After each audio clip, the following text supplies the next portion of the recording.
My question is maybe for legal. So, we are a family business. We heard that for us to run and franchise our business, we have good way to go to create a new company, right? Where we can separate our family business assets or whatever it is and start like I don't know, franchise companies. Is that the way to go? Yeah, it's a great question. How many, do you have one, right? What kind of business do you own? Oh, we have a restaurant. Restaurant, and you own one or multiple, like, when you say family businesses, and multiple We locations? have 3 There locations. you go. And they're all owned by one LLC or Yeah. one company? Correct. Well, I'd also advise you probably to split up as much of that as you can do to different LLCs as well down the road. I know it's more reporting and other things, but certainly between the franchisor entity and your operations, you want to add a separate entity. And that's for liability purposes. You don't want something to slip and fall on one of your restaurants to affect. And so I'll open up the pockets of the franchisor because that's where, that's where a lot of value lies. So from a solid liability standpoint, it makes sense. And also because if you're an existing entity like you are now, you've been around for a while, you would have to do a lot more auditing and it would be much more expensive as opposed to having a new entity where you just put money into it, maybe from the affiliate entity yourselves or whatever, and you capitalize it that way and have a clean balance sheet. So, Thank you. For funding with the SBA and such, is there a level that the franchise has to make as far as a percentage based on, was it item 19, right?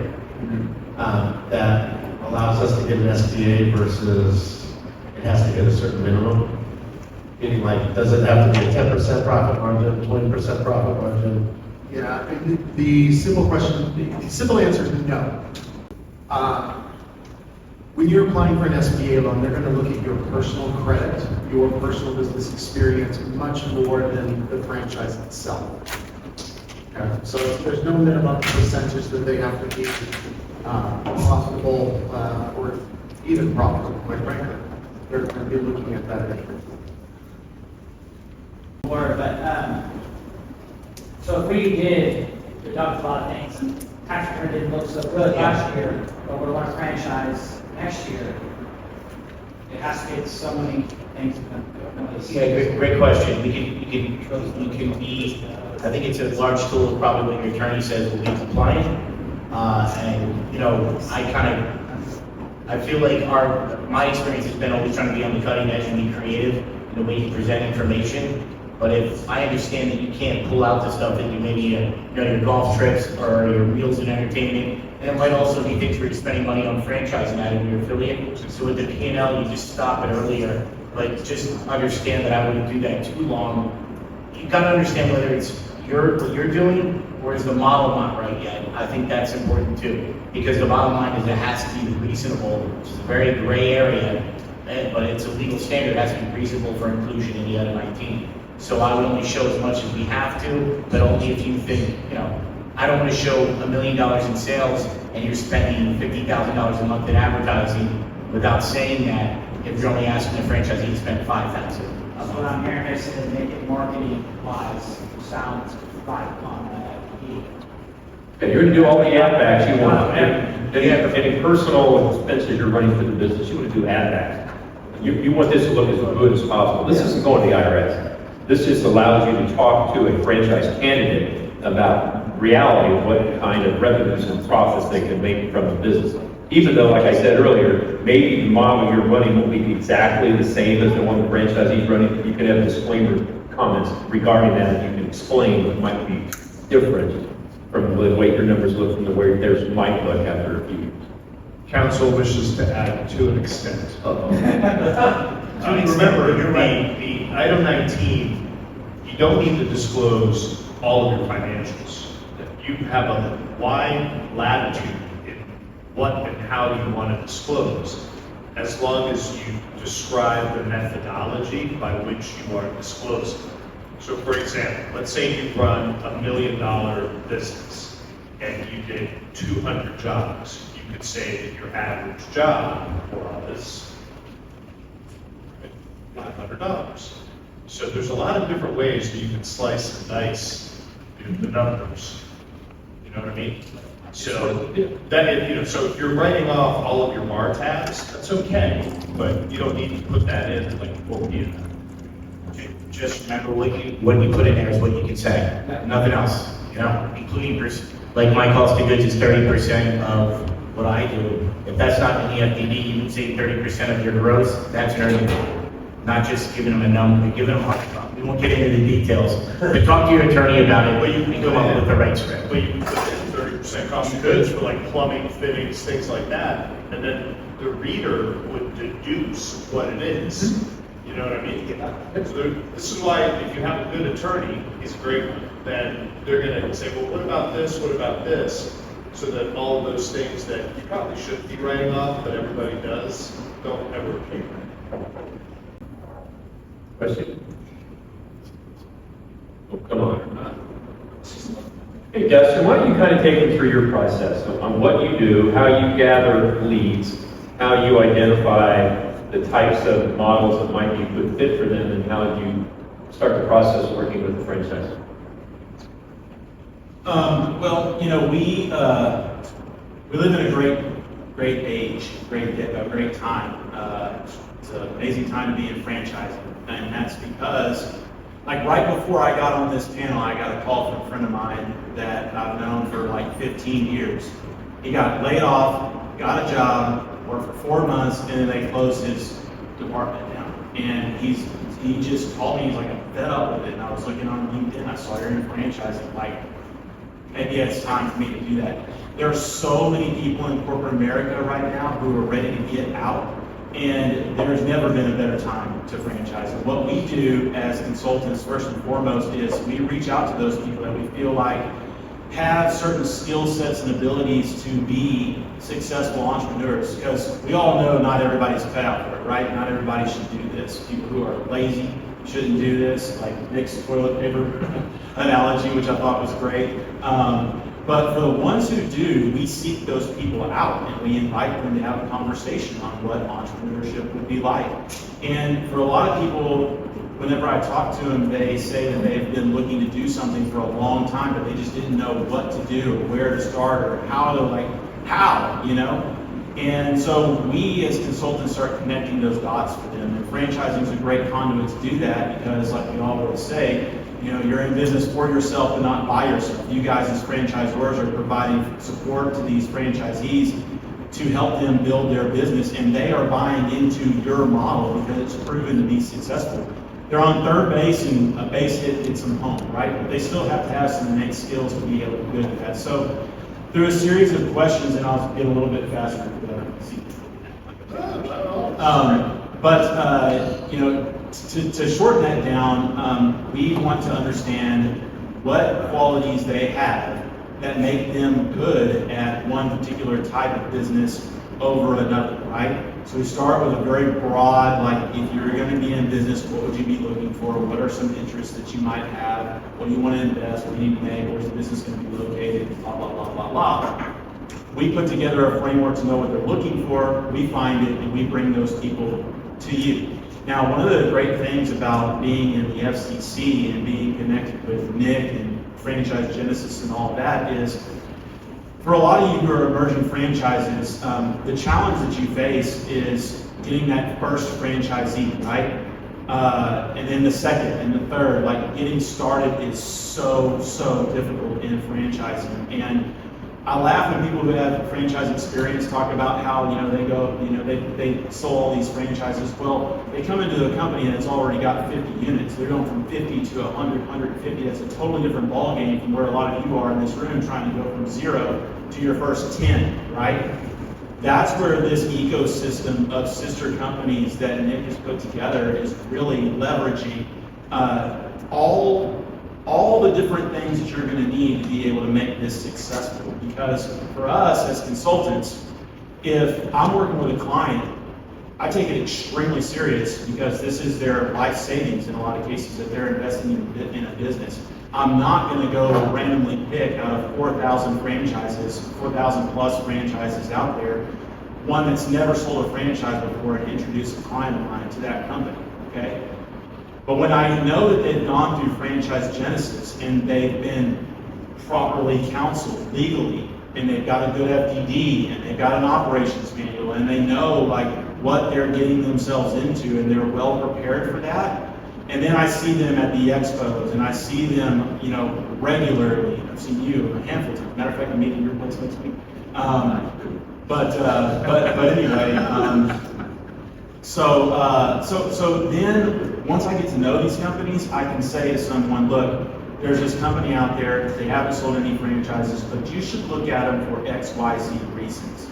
And that is what you need to go from 0 to your first 10. And that's one of the things that I love about this ecosystem is we do help people's dreams come true every day, not only for franchisees, clients of mine that want to buy a business, but for franchisors too, and connecting those dots is so incredible. But it has to be the right person for the right business. Full circle, that's kind of what we do. We help them get funding, we help them get attorneys to review contracts and all that stuff.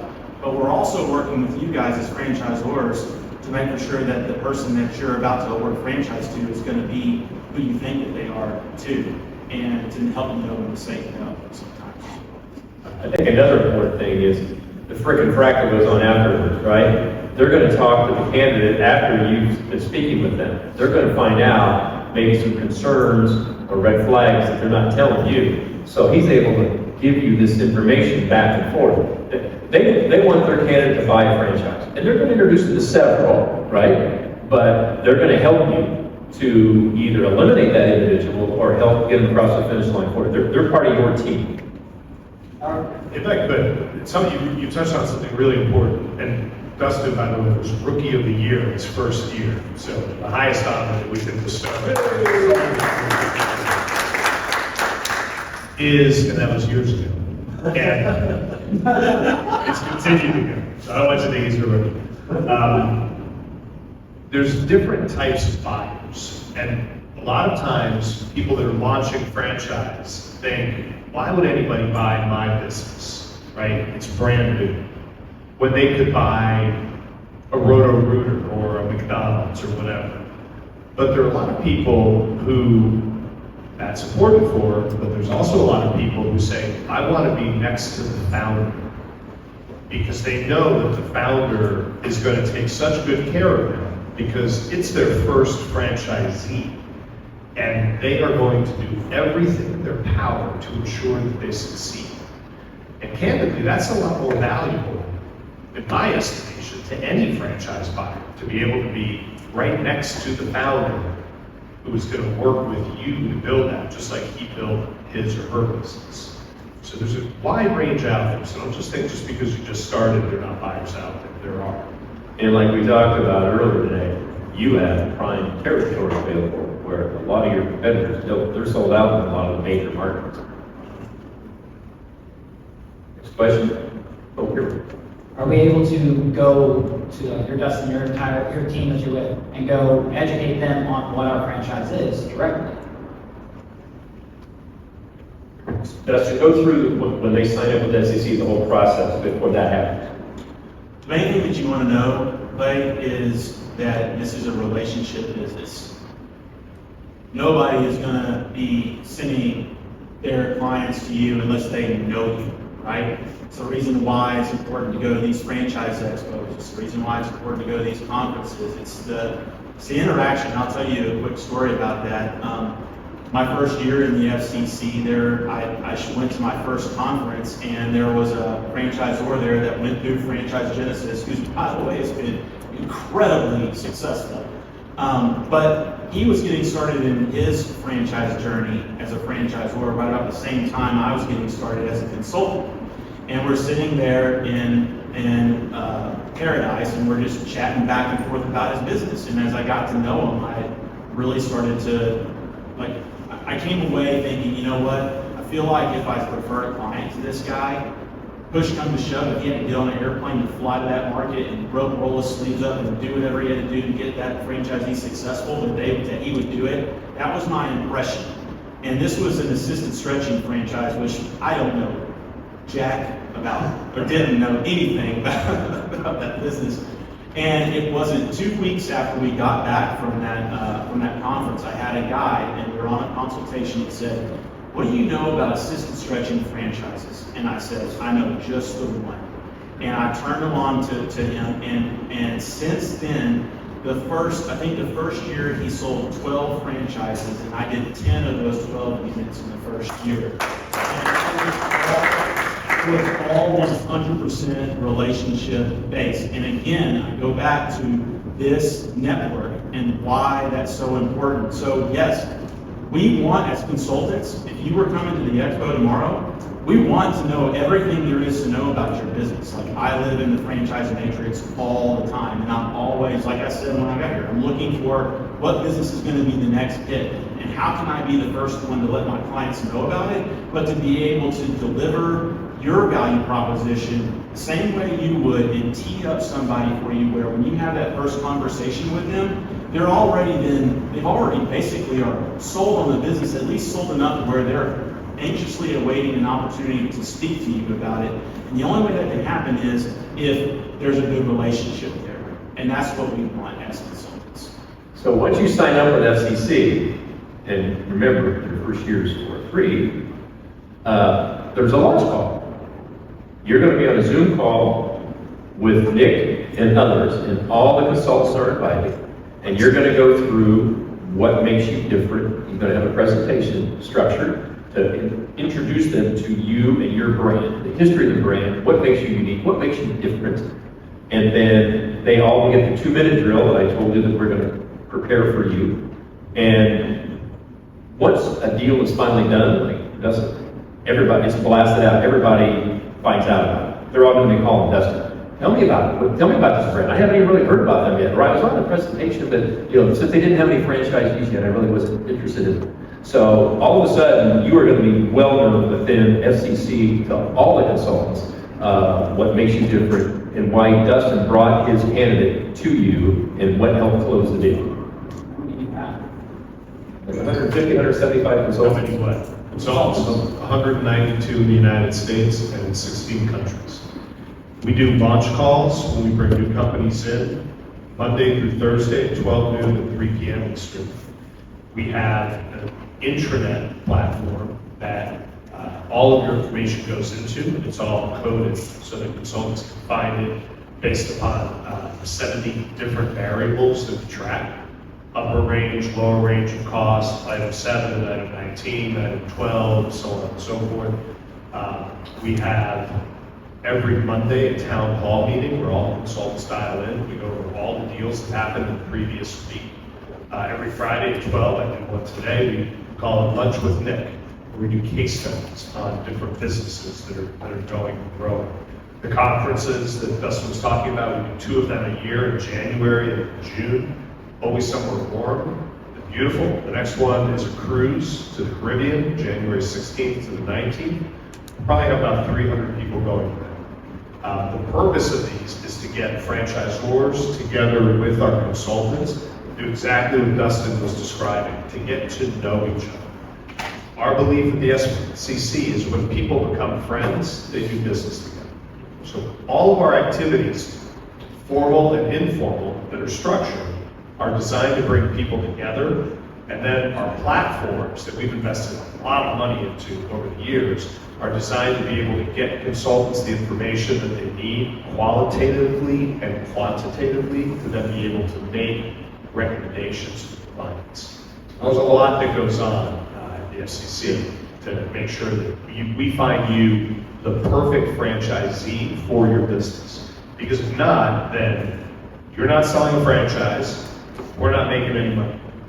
So it's a symbiotic relationship that we have. That launch call I was talking about, that's recorded. So as Nick brings on new consultants, after that launch call happens, they can go back and listen to that launch call and learn that information. Anybody else? Shirley. Uh-oh, what do you mean? So, You got a question? Hold on, she got a microphone. once you're done with your services, I mean, honestly, we're all part of this group. Are we able to still continue to use your services as part of that, or how's that work? So glad you asked. To be clear, I work with the Franchise Genesis group because I believe in what they do. I believe in a lot of the stuff these guys are talking about, and just getting around people like yourselves as young franchisors. I work with a lot of other franchisors outside the Franchise Genesis network as well. So you would engage me separately. You're my client, not Franchise Genesis. Okay, but I have an arrangement that I can assure you is a very welcome one for, like someone said, if you were to pay all these people separately, there's a really nice bundle price here. But my job is to represent you, and then from then on, that's my whole goal, is to keep working with you. I hate to let the clients go. So. Our rationale is that you're a client for life. The reason that we give all these things, a year at the FCC, a year at the trade show, a year at the magazines, working with Global Influencers Group, all of that, we've had people come and say, how is it that you're able to give all of these things? Because they all have their own price. Each of these companies is separately incorporated. They each have a president and operating structures. You can go in and you can buy these services a la carte. There are companies downstairs right now at the trade show that they have nothing to do with Genesis or the FCC, but they want to buy a trade show. I'm happy to sell it. The reason we give so much, we've had people come and say, how do you give so much? And the simple reason is we want to see you succeed and grow so you keep coming back. I believe the best customer is a partner, and the best partner is one that's growing. So that's why we put these things into the package. Every single one of our competitors, in every one of the categories that we operate in, does not have the ability to do what we do because they don't own the other platforms. They're in one vertical. So you can go and get an FDD done, and then you've got to go figure out your operating manual, your market. Then you get to go figure out how you do a trade show. Then how do I get into a magazine? Then how do I work with brokers? Then how do I market the company? How do I go and find a celebrity endorser? The reason that we built this platform is so that all of this is under one roof, so you have certainty and accountability as you go through the labyrinth of franchising, because I know how complex it looks from the outside. But here, when we say we're going to do something, we do. And it's the same with Bill. Bill is here because he wants you to be his client for life. Bill told me, confidentially and not to tell anybody, that 2 of his clients are transacting with private equity. And, if you go on his website, you see he only has 3 clients, so you're going to know. And undoubtedly, these clients now, because they're being swallowed up by private equity, the private equity company is going to have their own attorney, though I think it should be Bill. And he felt horrible because, he was happy on one side because his client reached that pinnacle, right? It's like heart-to-heart stuff. I know, but I'm not saying any names, just like you didn't tell me any names, but it speaks to your character because on one hand, you're thrilled that these companies have done what probably all of you are thinking about. How do I grow my business and exit successfully, right? But then there's this tinge of sadness because then that's potentially the end of that friendship and partnership that he has. So that was very touching and moving, and I think it just talks to your character. So right, it's true. So that is why we do this kind of stuff, because we want to see you grow and then call and say, hey, guess what? Rourke Capital, Driven Brands, is buying my business, right? Or Belfort is buying my business, or whatever the case may be. So that's where we really go at this one. Ralph, what do you think about your totally right? No, I was just going to say, keep in mind, there is real power in inertia. Getting your first person on your franchise, extremely tough. Getting from 1 to 10 is tough. It gets easier the more inertia you build. Because having been associated with this group now for many years, I've been fortunate to develop relationships and seen franchises come in. And when people pick up the phone, they answer the questions, they follow up, they do what they say they're going to do, They talk to each other. And then inertia builds. And it's a fascinating thing to watch on the sidelines because I just get the funding requests. But you start to see the same brands you put in front of you because that inertia is building. And the second thing I would tell you, because we do a lot of our own organic advertising ourselves, and I watch over the marketing side of it and watch over a lot of that, you pay for what you get. And we, as a company, have spent a lot of money in ineffective marketing tools. But there is nothing more effective than what I would consider a cost per acquisition, which is what you pay when someone else performs.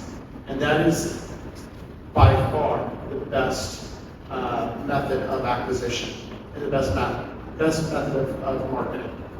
So, I don't have a dog in this race, but I'll just tell you. Thank you very much, that was very nice. The bar hasn't opened up for a while. Questions? I have a question for you, because you were saying about, can you give these guys tips from the other side? What are the three, if you say 3 to 5 things that should be on a franchisor's franchisee radar, where you're trying to make the love connection, but how does the franchisor decide how that works? I know it's kind of asking you to go on the other side, but it sounds like you kind of need to know both sides. If you're a franchisor and you're successful, like you, there are going to be qualities that each of you have that have made you good at what you do, right?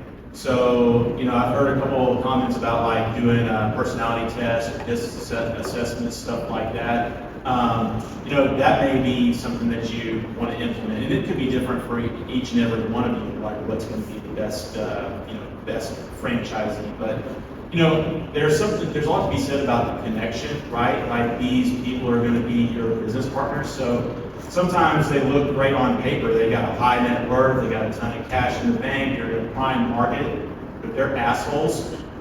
Don't award them a franchise, right? And on the other hand, there may be people who, maybe they come from a similar type of industry. Usually what I look for is what their past experience was and how that would relate to their current role as a franchisee. So like, for example, if they're managing people, what kind of people do they manage? Do they manage blue collar workers or white collar workers, right? How many do they manage? What's their management style like, right? Like we drill into these questions, and that's part of the reason why understanding you guys as a ZOR of what kind of business would check all the boxes, or what kind of franchisee would check all the boxes for you, that's what we're going to be looking for too as we're out there canvassing for the ideal franchisee. But also in our questionnaire, we're looking for what their level of interest is too, because even if they love the business and they've got the experience, if they're not really connecting with what the business does, that doesn't work either, right? So like you want them to love it, you want them to be well capitalized for it, you want them to have some sort of skill sets that you believe will make them good at it. They can't be assholes. I think if you start with that might give you a good baseline to build from there. But you're going to know as you start talking to these people, you're going to start to identify pretty fast like who you like and who you don't like. But the number one thing that you should not do is get excited to award someone the first franchise and make the mistake of awarding the wrong franchise. Because I've worked with franchisors that have done that, and they've sold a few franchises to people they probably shouldn't have sold to, and that is a real mess. And we can help you with that. So like you can lean on all of us as a team, because we are a team, to help you with that. And I think Franchise Genesis does a lot of that with you, but then we as consultants work on that with you as well. I think also, Dustin, you're going to rely on them to give you great feedback about the candidate. If it's not a good fit, you want to know why, so you can make sure you're presenting the right brands to your candidate. So it goes both ways. You want to either really speed up them going through your discovery process because you like them, or you want to get rid of them quickly because it wastes a lot of time, and they don't want to waste their time bringing in people that are not a good fit for you. Right, and you want to set expectations too, like if somebody's going to be keeping their other job and they want to buy a franchise, right? You don't want to figure that out later, you want to lead into that up front. Can they even do that? Can they be a semi-absentee franchisee, or do they need to be the owner operator, right? All of those things are things that you'll learn in your journey, but you've got time. You sign your contract, you're working with this guy for a long time, getting your FDD put together, you're gonna have plenty of other things to think about, and and those kinds of things you'll figure out a lot of that way, I think, so. Another question here? I got two. One, do you have preset interview questions for us, so we have form match so we can interview the right way? Two, do you guys help with we have onboarding, but it might not be set up well enough that we don't know what we don't know. Do you guys help with making sure that it's set up better? For launching with the FCC or to do your legal? It's all about launching, it's not legal, that's more of my onboarding. It might be okay, if you guys can help with making it better so we can set that. Yes, so the short answer is for all of these things, franchising, the best franchising systems are formulaic, right? Everything needs to have a system. Everything needs to have a predictable outcome. So whether it is how you're going to do your FDD and the questions that Bill is going to go through with you, okay? Those are algorithmic, but then how the answers come out, the brilliance of what he does is he helps you take the components of the FDD and bring them to life, okay? Because you can take a lot of numbers and turn them into a lot of numbers, right? I remember once a mentor of mine said, how many different ways can you say, I shot the cat? 4. I shot the cat. You shot the cat. I shot the cat? No, I stabbed the cat. I shot the cat? No, I shot the other cat. I shot the cat? No, I shot the dog. So if you think about that, let's make fun of it. It's like Kamala Harris. It's like Words, It's true. Think about it. It's 40 different. Sorry, I know I'm not getting a little again. Check these. Okay. So that is one part. The onboarding is also another formulaic part that we have. We've done it hundreds and hundreds of times. How you write your operations manual, right, is going to be formulaic. How the marketing comes together. And by formulaic, it doesn't mean here is an off-the-shelf thing. There are important components within this, just like in the plumbing business, there are certain things that you must do, right? If you don't swab the 2 different kinds of stuff on the PVC, they won't, right? They won't melt properly. So it's the same in everything, but if you don't know the 2 different things that you need to put on, then it's not going to work. And there's so many moving parts within this, from launching properly, to getting your franchisees onboarded, to how do you write a great 2-minute drill or one-sheet or presentation. But that's what we bring to the table. That's ultimately what we say. So every single one of those items has a system, a process, and a manual that we've created to help onboard you and for you to then be able to onboard your franchisees. Rick, don't ever call me Kamala Harris. It was similar, like. All right, another question here. I think for Dasim, regarding food franchising. This food franchising thing is people asking for food franchising brands, or it's easier for a franchisee or for a person to think, well, I want to do everything. There is too many competition out there, I better go to plumbing or roofing, whatever franchises. I'm asking this because, we've been considering our competitors. would say, some brands, Chipotle, Qdoba, whatever it is.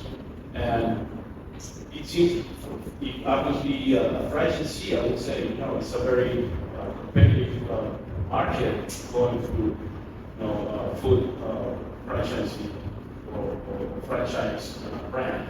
So are people interested in this, or you see in your experience, they don't want to know anything about food?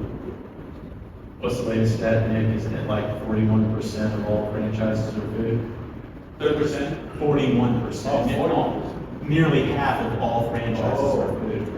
The reason why is because that's what people are interested in. People love and invest in food concepts. A big reason why is because people invest in things that they believe in, and everybody goes out to eat, right? Everybody gets food all the time. So when they think about buying a business, they associate instantly. If I were to take a silent poll in this room right now, and I said, write down the top 3 franchises that come to your mind off the top of your head, for a lot of people, all 3 of them would add foods, right? So yes, people are looking at that now. The messaging for you is going to be what's important, right? Because you're somewhere here in the Dallas-Fort Worth area, right? Where are you located? Wisconsin. Oh, in Wisconsin. I just right next door. Northern So something that you're doing is making you successful, and you have all those brands in your market right now, and you compete head to head with them right now, right? And you're winning. You've got 3 locations. So that's not easy. So what that tells me is that you're doing something special. And that is going to be your value proposition to somebody who's interested in food and doesn't know what food concepts to invest in. You're going to say, what else would you buy? A Qdoba, Chipotle? Come up here to Wisconsin and we'll show you how we kick their ass. Right? I love that. And they're sold out in those markets anyway, they're not available, right? I just want to follow up on that. As an attorney, working on FTDs every day for the last almost 20 years of my whole legal career, I can tell you that sometimes I'm very surprised how many burger places that I worked on, and I'm like, man, I just did 3 burger places in the past 6 months. I did their FTDs. There's no way, but a lot of it is geographic, but it's amazing how I would tell you, probably 5 out of 6 of them are really at the top of their game still. There's plenty to go around with the restaurants. And with Uber Eats now and those platforms, it's about marketing, people loving your brand. Great, man. And one other thing, the largest franchise owners are either in hotel or food. Yeah. Okay. The reason is food is a logistical exercise. So that's why you get large players that go into that space. Because they know that if you open 1, you can open 3. If you open 3, you can open 10. If you open 10, you can open 100. And it's all the same food. So the ordering is straightforward. Yes, there's a lot of employees, but if you think about the inputs and the level of variability, because it's in a box, right? It's in a shop with hours and different components that you're selling, that you can manage very tightly. You can scale it very efficiently. So remember, everybody's got to eat. And supply rises to the level of demand, right? That's why there's lots of food franchise out there. So short answer is yes, there is a big market for food franchises out there. Okay. Next question back here. I'll tell you, on one of my biggest fears, I've had a partner in the past, right? I don't know if I was the asshole or he was the asshole. Let's just put it that way. I probably was. He's not here, so he was the asshole. However, when you're going through the franchise process and you're looking at your gut, to me, it's more like a partnership than it is the franchise. So how do you take that fear away from people when they have that fear that I'm doing this as a partnership and he may collapse like the last one I had, But You really can. You could walk out of this and get hit by a bus and die. Who knows? Just jump in. Don't let the fear of some future probability keep you from doing something today. Most people overthink what may go wrong potentially in the future, and then that keeps them from making a decision today. My advice is, you're tougher than that. If some shit comes your way, you're gonna figure out a way to get over it, under it, around it, through it, blow it up. Whatever obstacle is in front of you, deal with it. Yeah, you sell 10 franchises, one of it's not gonna work out, but 9 are. And 9 of them are sending you recurring royalties month after month after month. And you sell another 10 and another 10. Yeah, 10%, go. Look at the positive side, the 90%. When you say partners, you mean like your franchisee in the Yes. future? I just, also the carrot versus the stick, as an attorney, when people come, I mean, I get fired up, accountant clients on the call, and they're ready to go fire and brimstone. If you're a younger citizen, when you're first starting out, I do think it's important to understand and recognize that maybe, not that I'm being asked for, maybe I didn't set them up right or whatever. I think patience is a virtue during that time. But once you have 50 of them and none of the other guys are complaining, that's when you can really lay down the law. But they are really, they're not necessarily your partners, remember, they're your franchisees, but they're the pioneers of your brand somewhere else. So you really just want to try to, I don't know, I would say the carrot versus the stick, incentivize people to do good things in a way, and just make sure you give them the best system possible, as you've heard all day. Yeah.